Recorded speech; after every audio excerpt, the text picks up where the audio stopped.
चिंता मत करो बादल, तुम्हारा भैया पुलिस सब ढूंढ रहे हैं, अमित जरूर मिल जाएगा। भाभी, आज 3 दिन हो गए, अमित अभी भी नहीं मिला। लौट के अमित के माता पिता को क्या मुंह दिखाऊंगा। तुम जरा शांत होके बैठो भैया, मैं जाके तुम्हारे लिए पानी लाती हूँ। फिर भाभी कमरे से निकलते ही बादल भी कमरे से बाहर चला गया। इसके कुछ देर बाद बुआ जी, बहू, बादल कहाँ है? बहुत देर से उसे देखा नहीं। मुझे पता नहीं माँ, पर अमित को लेकर बहुत चिंता कर रहा है। हो सकता है अमित को ढूंढने गया है। उधर बादल फिर से उस पुराने हवेली के तरफ गया और वहाँ पहुँच के वो टूटे हुए हवेली के तरफ बहुत देर तक देखता ही रहा।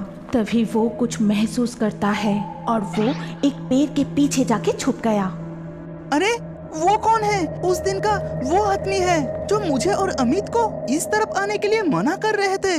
दिखा जाता है कि वो आदमी उस टूटे हुए हवेली के अंदर चला गया और वहाँ से पूरी तरह गायब हो गया। काफी देर तक पुराने हवेली के अंदर से वो आदमी को बाहर ना निकलते देख बादल को मन ही मन शक होने लगा और वो वहीं खड़ा रहने का फैसला किया। फिर धीरे धीरे शाम की अंधेरा छा गया। तभी हवेली के तरफ से एक आवाज आई।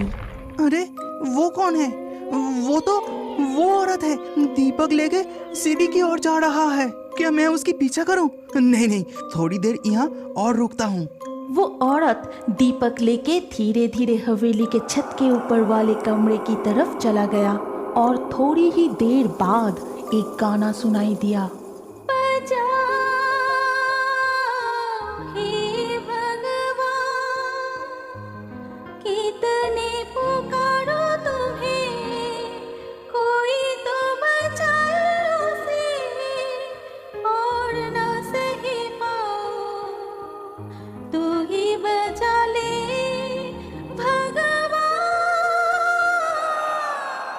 इतने में बादल वहीं खड़ा रह के सोचने लगा, नहीं, ये तो भूत हो ही नहीं सकता। क्या भूत इस तरह से गाना गा के भगवान को पुकारेगा? सारे राज यहीं छुपा है। उधर शाम हो जाने पर भी बादल को घर ना लौटते देख उसका बुआ जी जोर जोर से रोने लगे। मैं तुम लोगों की बात नहीं मानूंगी, ये सब कुछ मेरी वजह से हुआ है। वो नरभक्षी पिशाचिनी की घटना उन्हें सुनाई थी, इसीलिए ये सब हो रही है। जरूर वो नरभक्षी पिशाचिनी उन दोनों को खा चुकी है। अब मैं क्या करूंगी? ये आप कैसी बातें कर रही है माँ? आप शांत हो जाइए, वो दोनों ही जरूर मिल जाएंगे। इधर बादल पेड़ के पीछे से देखा कि वो औरत सीढ़ी से उतर के दीपक लिए फिर से एक कमरे की तरफ चली गई। तभी वो आवाज फिर से सुनाई देती है और दीपक की रोशनी भी गायब हो गया। बादल कुछ देर तक वहाँ ही खड़ा रहा और वो अचानक से देखा कि वो जहाँ छुपा है उससे थोड़ी ही दूर की एक झाड़ियाँ कांप उठी।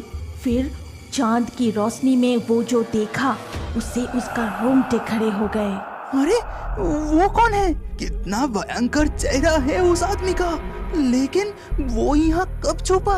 उसका हाथ में कितना विशाल तलवार। मैं किस्मत वाला हूँ कि मैं उस औरत का पीछा नहीं किया, नहीं तो वो मुझे मार डालते। वो आदमी धीरे धीरे हवेली के अंदर चला गया और अंधेरे में गायब हो गया। तभी फिर से वही आवाज सुनाई दिया, वो भी 2-2 बार। बादल समझ गया कि ये कोई पत्थर हटाने की आवाज है और वही उन लोगों का आने जाने का गुप्त रास्ता है। और कुछ मिनटों तक वहीं खड़े रहने के बाद बादल भी पुराने हवेली के उस कमरे में गया। ओहो, बहुत अंधेरा है, यहाँ कुछ नहीं दिख रहा। लेकिन बादल भी हाल छोड़ने वालों में से नहीं थे।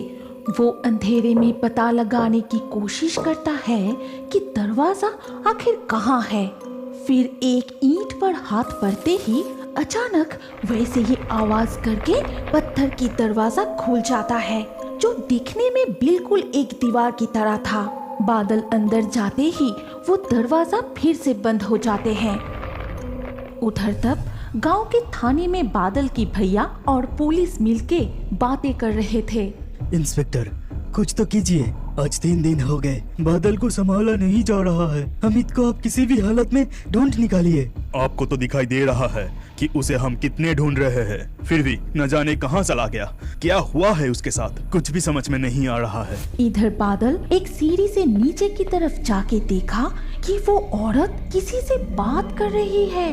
बड़े भैया, मैं आपके पैर पड़ती हूँ, ये सब बंद कीजिए। चोरी डकैती सब कुछ कर रहे हो, उसके साथ इस तरह से मासूमों का जान लेना, ये पाप बंद कीजिए। मैं आपसे विनती करती हूँ। चुप कर, आजकल बहुत बोल रहा है। ये शहर का छोकरा हमारे बारे में सब कुछ जान गया है, उसे आप छोड़ नहीं सकते। इस अमावस्या में उसका बलि देंगे। कलिया, उधर का क्या हाल है? सरदार, इस छोरे के दोस्त पर भी कड़ी नजर रखी है। वो फिलहाल उसके बुआ जी के घर पर है, लेकिन पुलिस इस छोकरे का बहुत तलाश कर रहा है।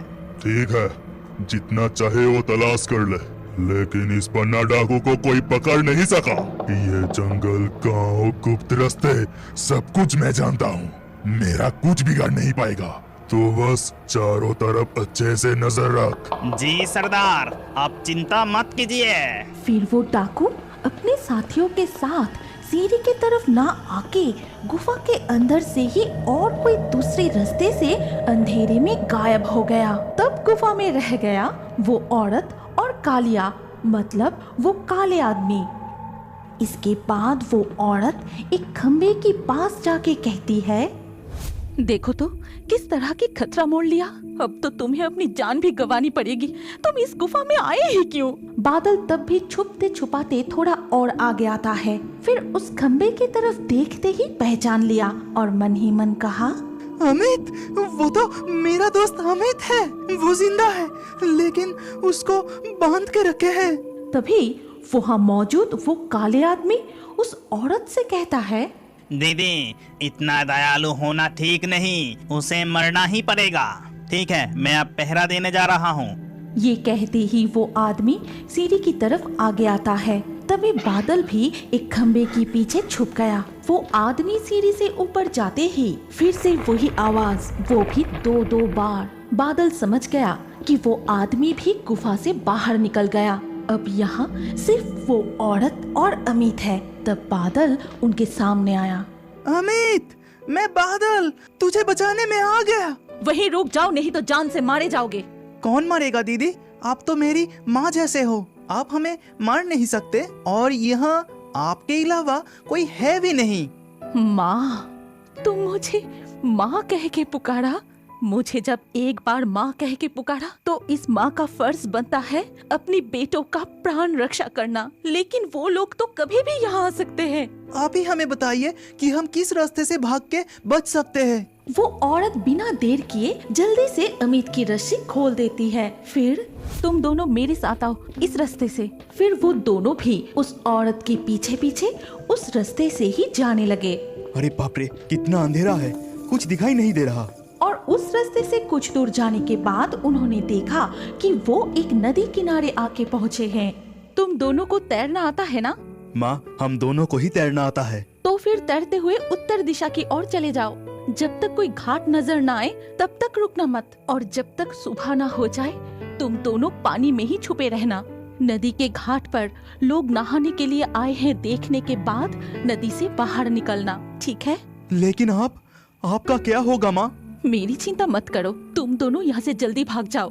बादल और अमित बिना देर किए उस अंधेरे में ही नदी में कूद गया और चांद के रोशनी में तैरते हुए उत्तर दिशा की ओर आगे बढ़ने लगा।